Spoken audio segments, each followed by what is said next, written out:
Patricia Polacco was born on July 11, 1944 in Lansing, Michigan. Patricia's family comes from Ireland, Russia, and the Ukraine. Patricia spent most of her life as a child living in Oakland, California.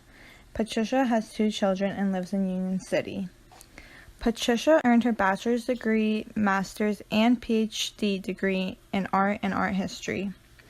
She has also studied in the U.S., England, France, and Russia, and Australia. Patricia struggled in elementary school and did not understand reading and writing. She then later found out she had dyslexia. Patricia Polacco started writing her first children's book when she was 41 years old. Polacco has many award-winning books and to this day has published over 115 children's books.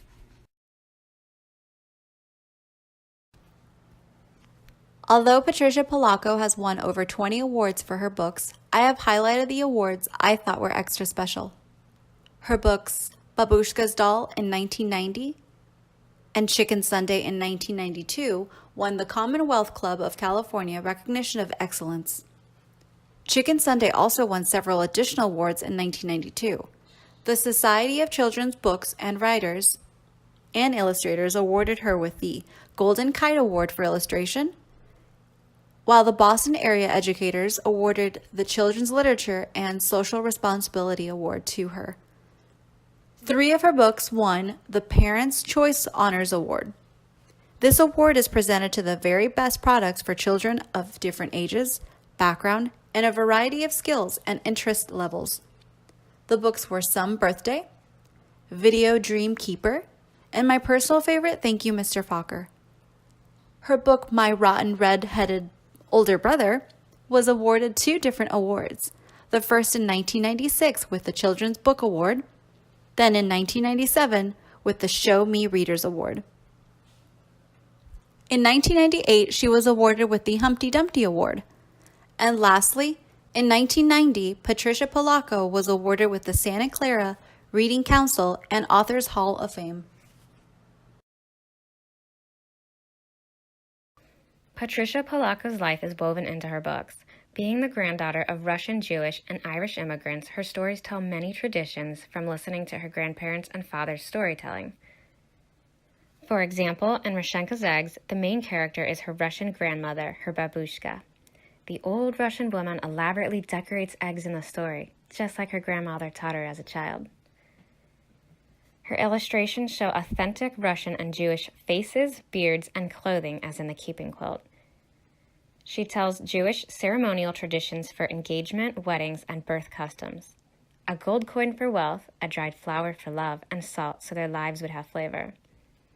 The 5 generations who practice Jewish traditions turn out to be the author's very own family. Polacco also writes books about her own learning disability and being bullied as a child. Without naming the disability, she helps the reader to see what it's like to have dyslexia in her book, Thank You, Mr. Fokker. Mr. Fokker realizes the problem and helps her, just like Miss Polacco's elementary school teacher. In the book, The Art of Miss Chu, the main character moves to a new school just like Polacco did. The teacher, Mr. Donovan, is Irish, like her own uncle. He not only helps her learn to read, but helps her to get into Miss Chu's art school and become the skilled artist she is today. Again, paralleling Polacco's actual life experience.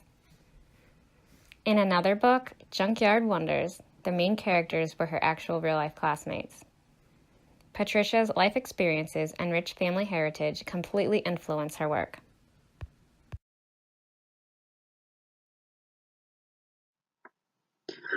Patricia Polacco's many books often navigated some type of controversy. Patricia wrote over 115 children's books, and she's an inspirational speaker to both students and educators. Patricia's books navigate controversies such as learning a foreign language in a new land and navigating a learning disability. The primary controversy that impacted Patricia personally was the Sandy Hook shootings in 2012, where many students and educators lost their lives. She had to be hospitalized, and she used the grief to propel her into public speaking and raising awareness about these issues surrounding school shootings, and also to inspire children to move forward through adversity, to both educators and their students. So she's quite the icon when it comes to children's literature and additionally speaking. I love watching her videos and seeing her tell her stories. I stumble over my words and feel like a fool, and she does it so seamlessly. Even if she trips over a word, it's okay because she's very comfortable telling her story. And I love that character that she adds when she does that. I'm not as smooth with it, but I hope that you enjoy this presentation, and I hope that you really do look farther into meeting Patricia and researching some of her books. They're really profound with humanity and raising awareness of multiple issues. Even though some of them are based on true stories, they're also fiction. Patricia Polacco's books are written with children in mind as the primary audience, but after reading a couple of her books, I would have to argue the fact that I think they are also important for adults to read as well. An example would be in Pink and Say, the overall theme of the book, and some of the messages laid throughout are things that are able to teach kids, but also teach adults who are already well aware of the struggles that went on and still go on because of the subject matter within the book. It isn't just with that book. Thank You, Mr. Falker deals with bullying, and lessons behind the story is something that can resonate with adult readers as well.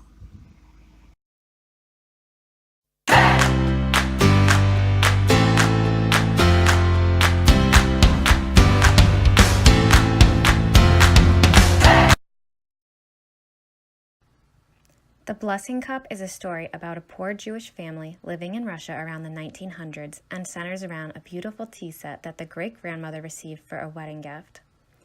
It is no ordinary tea set, Grandma says. It was a magical tea set which brings blessings of love, joy, and prosperity. One night, Russian soldiers bombard and burn the little town and order all the Jewish people to leave immediately.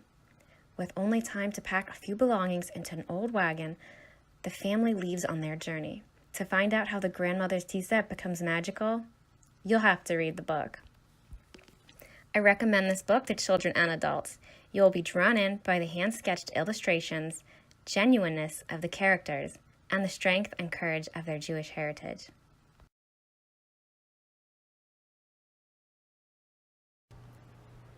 Natasha has been exhausting her grandmother all day. Finally, Natasha sees her grandmother's childhood doll sitting peacefully on the shelf.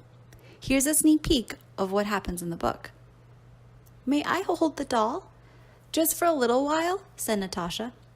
Babushka got the doll down from the high shelf. "Yes, it is just the right time for you to play with her," said Babushka. She handed the doll to Natasha. "I am going to the store for groceries," she said. "You may play with the doll until I get back." Here, Natasha is given the doll by her beloved grandmother Babushka, but at the end of the day, all Natasha wants to do is give the doll back. Find out why when you read Babushka's Doll by Patricia Polacco. Do you have a sibling? How is your relationship? Are you arguing all the times? I think most of the sibling relationship is like that. And let's see how it's going in the Patricia Polacco book, My Rotten Redhead Older Brother. That I can be better than you. No, you can. Can so. Cannot. Can not.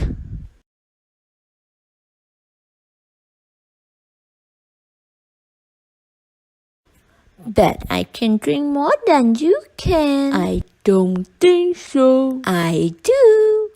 I don't. I do. Don't. Do. I don't understand how Grandma could even like my older brother. I wish I could do something, anything better than him. What can she do better than her brother? How is their relationship going to be? If you want to know about that, my rodent redhead older brother will give you the answer. Thank you for watching. Hi everyone, I'm Kathleen. The book I chose to share with you is called Keeping Quilt, and it's about a little 6-year-old girl who moves to New York from Russia with her family. She cannot speak English. The only items that she brought were a dress that she had on and a babushka. Something like this is what it was. And so Anna would play with her babushka and act like it was a cape to bullfight with. She used it for a tent. So she used her imagination to make this babusha be anything that she wanted it to be. And to me, I think it was probably like a security blanket. She started to outgrow the little dress that she brought with her. And since her babushka and her dress were the only items that she brought over from Russia, her mother decided to help her make a quilt with it. And they used clothing items from other family members and they cut them into shapes and they made a storytelling quilt. And with that quilt came many stories about family members. So they had memories of family members that may not still be with them. And it would be a great family project. Fun for children. And it is very nostalgic for children to have stories about their families. I hope you read it because it really inspired me to get more connected with the family and creating more heirlooms that we could tell stories about for generations. But after Ailey taught me to read, even though he owned my person, I knew that nobody ever could really own me. This is a quote from the book Pink and Say by Patricia Polacco.